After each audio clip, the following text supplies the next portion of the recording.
Right, I believe we are now live. Welcome to an impromptu live stream. I thought I would just pop on live and say a few hellos and just give you guys a little bit of an update on all things going on, I suppose. It is obviously a lovely, gorgeous, sunny. What is the day today? It's Wednesday, which means it's Rebecca and I's kind of like date night type situation, because that's what we do on a Wednesday. The shop is not open, so I can stream freely without feeling like weird or having random people making me feel awkward. So that's a good thing.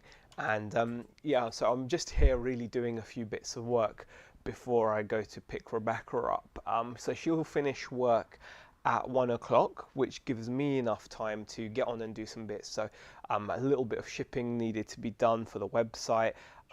Oops, gosh, yeah, so a little bit of shipping needed to be done on the website, and also I've got some like bits of listing and some sorting to do, and also I'm hoping to take some bits into CEX to trade in towards Animal Crossing for the Nintendo Switch. So for the girls, because the girls are enjoying playing on the Switch at the moment. So yeah, no, that kind of stuff needs to be done. Obviously, I will be sorting out the shop best I can, tidying it up a little bit, ready for tomorrow. There's always work to be done. Really, there's always little bits and pieces to be done. So I thought, why not take the opportunity while I've got it to pop on and do a little live and have a little chat with you. Couple of bits of news first. Firstly, those of you that followed the channel for a long time will know that I have an old Honda CRV of 2002. In fact, 2002 vintage. That's vintage, right? And this car just keeps going, keeps going, keeps going, and I absolutely love it. And it's just passed its MOT again. It does have some advisories, like it doesn't pass like with like a full like bill of health, as it were. It doesn't do that. No way. It does struggle through, but it gets through, and it's through for another year. Engine is running great. The bits that are wrong with it are just more like wear and tear from being such an old car. But it's just the engine, the core of it is the heart of the car is solid. And whilst it's solid, I'm going to keep on using it. Absolutely love it. So that's that's really cool that that's happened. And then also I wanted to talk about a few things, such as what was it? I wanted to talk about whatnot as well. I wanted to talk about whatnot. Um, and about how I'm going to be looking at it going forward, and maybe how it shouldn't be like as big a deal in my mind as it has been recently. I kind of feel like I've given it a bit too much thought and attention. Um, it's great for showcasing stock, but I don't necessarily feel the need to be on there and to be like giving my stuff away at a pound start. I don't think I've got the right inventory to do that anyway. I think it's great if you can, but also I don't want to be doing work for nothing. I don't want to be just shipping orders for nothing. So I'm kind of thinking actually I need to just get back onto focusing instead on things like the toy fairs and the Comic Cons. So I need to really get back focused on that, and also the events that happen in town. So we've actually got the rally stage coming up. That's going to be the next big event, and it is awesome. It gets heaving outside. It's like a 2 or 3 night event, I think, or maybe I can't remember. It might not even be. It might just be for the one night. But I thought it was 2 nights. I'm not sure. But it's awesome. Rally cars, loads of people. So we need to be preparing for days like that, nights like that, making sure we've got the right kind of stock, enough stock, that kind of stuff in, so that when people are around, that we can kind of take advantage of those events, because we're lucky to have those types of events going on. Really, I think it's not always an easy thing. It's not always available to everyone. So I'm going to focus more on those, and also, like I said, the like local Comic Cons and things like that. Definitely going to be focusing on those too. So that's going to be like more of my kind of thought process, because honestly, guys, like when I did my last whatnot on when was it? I can't remember. It was on. Let me make sure this is all working as well. It was on Thursday. No, so I can't remember when it was. About a week or two ago. And honestly, guys, like, you put a brave face on it and everything, but I could have honestly sold some of the stuff I sold on there for more money to resellers at a car boot than I got on Whatnot. So um, it really did kind of just leave a taste in my mouth, and not a nice one. And yeah, I'm kind of thinking to myself, like, why am I like doing that for? Like, what, just because it's the latest craze? I do have shiny object syndrome. Like a lot of people, when something new turns up, it's really kind of easy to get swept up in it. And the other telling part of it is I enjoy buying on there because you do get stuff so cheap. And you know, I do enjoy that, but that's the very same tell that I shouldn't necessarily be selling the way I've been selling. I think going forward, like I said, I'm going to use it to showcase stuff rather than sell it. I used to watch it before, and I used to come across these streams where people would be like on there for ages and barely selling anything, and I used to think, oh, what plonkers. But I kind of get them now because I'm like, they're not plonkers, they just didn't want to work for free.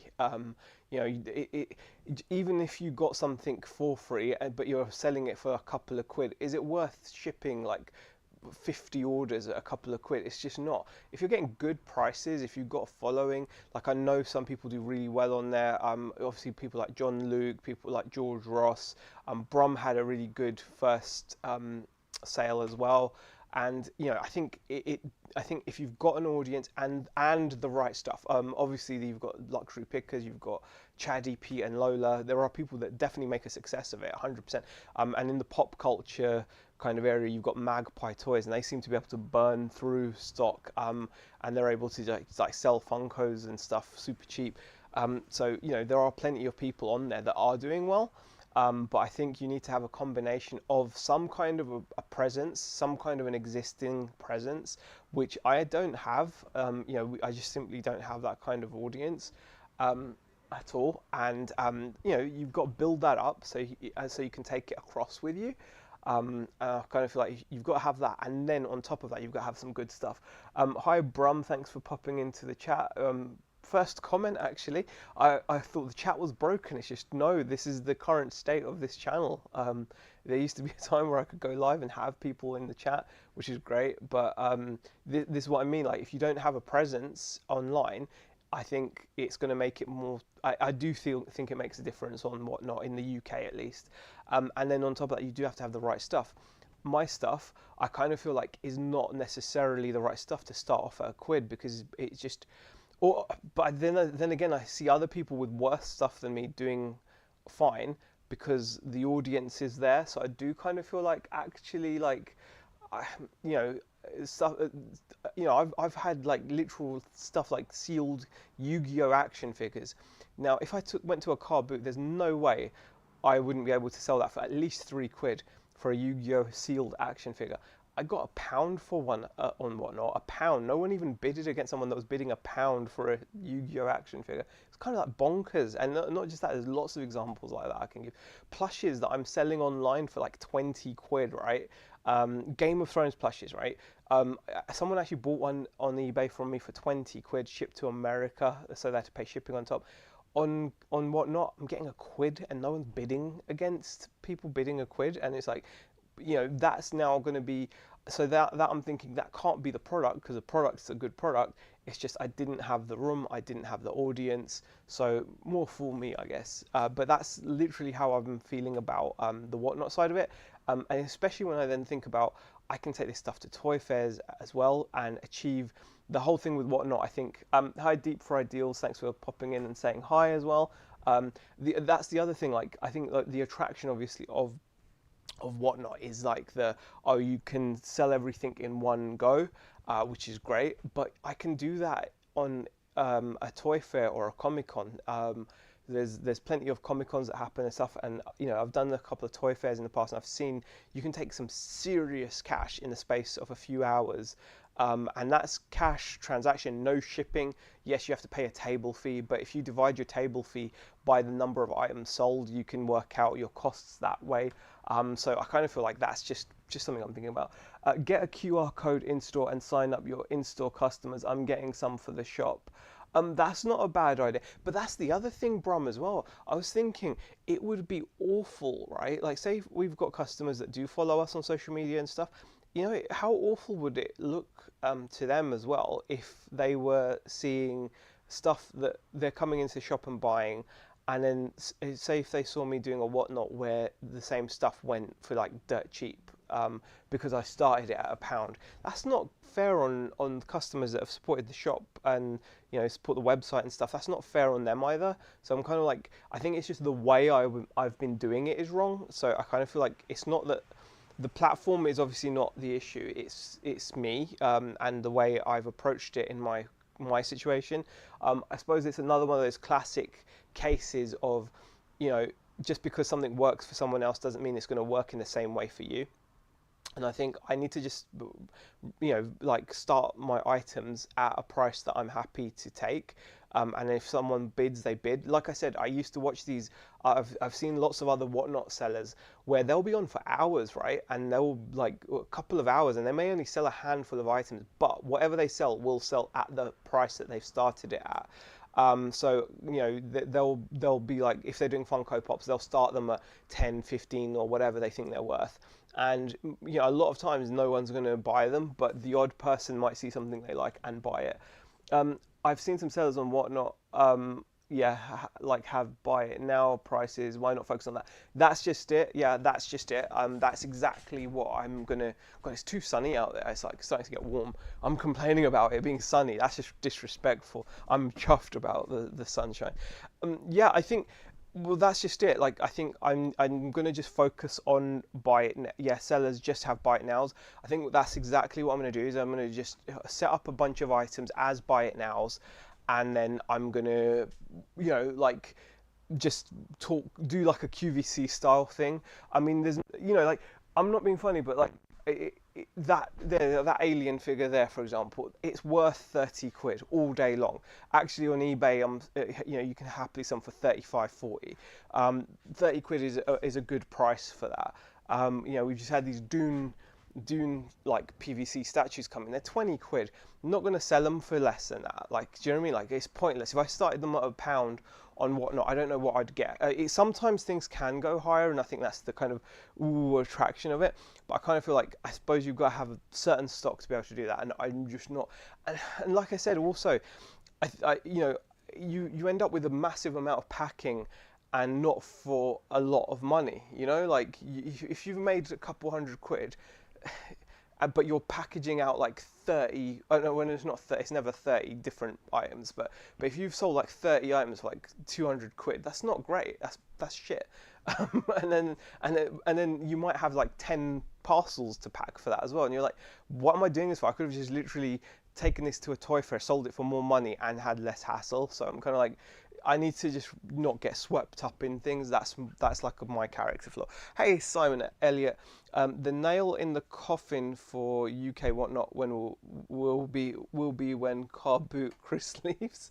I don't know. I don't think we need to talk about nails in coffins for whatnot. I kind of feel like it's early days. I think I'm talking about it, so I don't put a nail in my personal whatnot coffin. I need to change what I'm doing, but I also need to remember, like, Brum actually said this in one of his videos. He was like, I've got a shop, and I was like, that's such a revelation. Yeah, that's right, I've got a shop. Like, I don't need to, I don't need to kind of, that's not my, whatnot is not my sole avenue, or like, I've got different avenues to sell stuff. Ideally, I want to just sell stuff in my shop and my website, obviously. But then I should be prioritizing and being like, well, actually, after the shop and the website comes Comic-Cons, comes toy fairs, and then perhaps something like whatnot would, or no, then it would be like eBay. Then it should be like whatnot or something. Do you know what I mean? Like, that's how I should be framing it and thinking about it. But yeah, like I said, that's more of a me issue. So that's something. Or when eBay starts live auctions, says Simon. Yeah, maybe, but again, I think the same scenario applies. I think you've got to, with these things, you've got to bring an audience, right? You've got to bring your audience. If you can't bring your audience, that's number one issue. Number two issue is, even if you've got an audience, I've seen, I follow quite a few toy sellers and things, and I've seen some really established toy sellers. Like there's guys like Gary the Collector, where I've bought stuff off of them, and I feel like I haven't paid nearly enough because it's ridiculous. Like, and this is a room of like 50 people, 50 toy fans, right? 50 people that are into toys, and items like that are really decent are going for less than you'd be able to get them at wholesale. It just, for me, like if they can afford to do that and they're happy to package that, that's great. But for me, I just don't think that's worth the time. I'd much rather just take that stock. Even to a car boot, I think I could do better. In today's market, people are paying so much at car boots. I think I'd do better there. And I'm kind of like, it's got to make sense. So I kind of feel like I'm now going to see Whatnot going forward more as a showcase of just another avenue to show my products. Kind of like what with TikTok, it's a great way of showcasing your products. Like I've got my stuff on there as well, but I've got it at the same prices as I've got it in the shop. I'm not doing it in a different way. So yeah, that's just my opinion. 5 a.m. Where is your favorite pie shop? 5 a.m. Hey Tommy, how are you? Is it 5 a.m. where you are? Is it 5 a.m. where you are? I've already been to the pie shop. I actually had a bacon and egg roll with brown sauce. So I've already been to the roasting joint for my breakfast. And then, like I said, we're going to be going out later, Beck and I. BCP, thank you for popping in. Brum says, I've seen people go live with no plan on selling anything on Whatnot and just showing what they got. See, that's the thing, Brum. John, sorry, I keep calling you Brum. I should call you John. But I like calling you Brum. It's like, you are the Brum reseller. Like, I know you've got a real name and you're a real person, but I don't know. I just call you, I'm just going to call you Brum for now. No, it's John. John. Yeah, I've seen that as well. I've seen people use it like Twitch, like YouTube. I think it's the way you use it, and I do really think it depends on what you've got. Like, there's a demand for certain things, and it's not the same way. I think you've got to look at your audience. You've got to look at the kind of buyers you get. Like, I kind of feel like there's definitely more of a demand for certain things than others, and figuring that out is an art in itself. I feel like there are things like that just do well inherently, like, and then there's some stuff, like for example the stuff I'm selling. I think within the stuff I'm selling there will be niches which will work great as auctions and things and whatnot, and the other things that won't. But yeah, I kind of feel like I might just start doing that. Like, no plans of selling anything necessarily, just have a few items and just show a few bits. Like, I could just take people around the shop, I suppose, do like a little, hey, like, hey guys, check out what I've got, blah blah blah, and if anyone wants me to run something, let me know. Do you want me to run this, run that, whatever? I could do something like that, I suppose, and then that way I could kind of just be like, that's like a potential, it's a potential way of doing it, isn't it? Just showing stuff that I've got, and then be like, okay, that's do you want me to run this? Do you want me to run that? And work on it like that. I suppose that's a smart thing to do. Hey Babs, thanks for popping in, appreciate it. Some people have actually started to come in and say hi. I honestly thought my chat was broken because of the lack of chat, but I shouldn't expect any chat really. I'm grateful for everyone that does turn up. I know I've not been very consistent on this stuff recently, but yeah, I think that's really it with Whatnot. I'm not going to focus too much on it. Car booths are going to be starting up again. I'm actually hoping to be selling at one at Norcross this Saturday. I think Norcross is hoping to be back. But I'm not going to be selling like the shop stuff. I'm going to be selling other stuff like electronics and stuff like that. So that's another nice bit of cash flow to do car boots. So I'm looking forward to doing those as well. And then I think we'll work from it there. Collins Collectible says good morning, all, great to catch you live. Thanks for popping in, Colin Collectibles. Yeah, thanks for saying hi in the chat. It's much appreciated. Yeah, I'm not sure exactly what the point of this live is. Hey Rosie, how are you? Like I said, I just wanted to talk about a few things. It's more about priorities and how I'm gonna going forward, like what's the best way.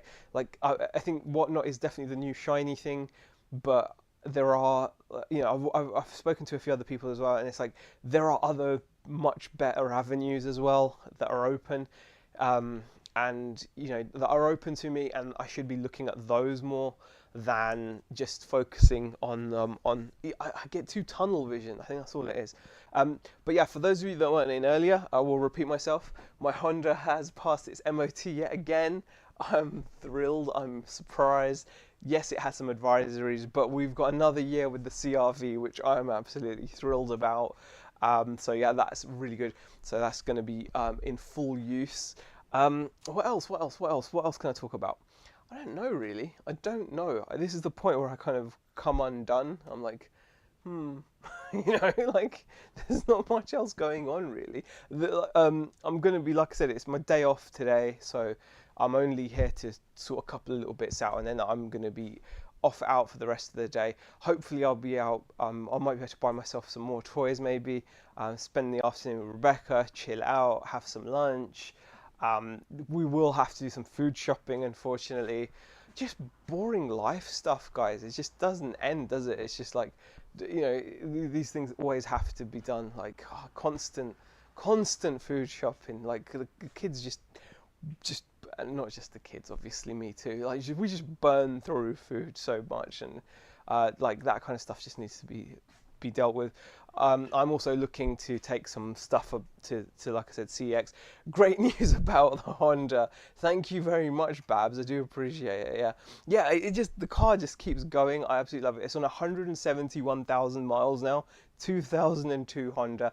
Do you know the mechanic my garage had to put 1.5 liters of engine oil in. I was running it so low, and it still it was running fine, but now it's running even better. Like you can tell.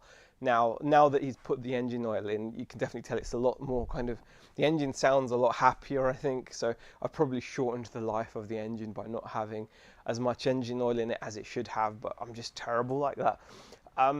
So yeah, I think that's about it really. I'm gonna call it because I am just waffling, guys, and I don't really have much to talk about. Thank you for sharing my TikTok bum crack picker. I suppose I could talk about that. I've been getting into the hang of being a bit more consistent with the TikToks. Nice, short, few seconds of content, sharing products, promoting products. It's such an important part of like having your own shop and website. It's the marketing. If you when you think about it, guys, when you're doing when you're buying from wholesale, you're not offering anything unique. And that's the honest truth, right? There's a million others like me selling exactly what I'm selling.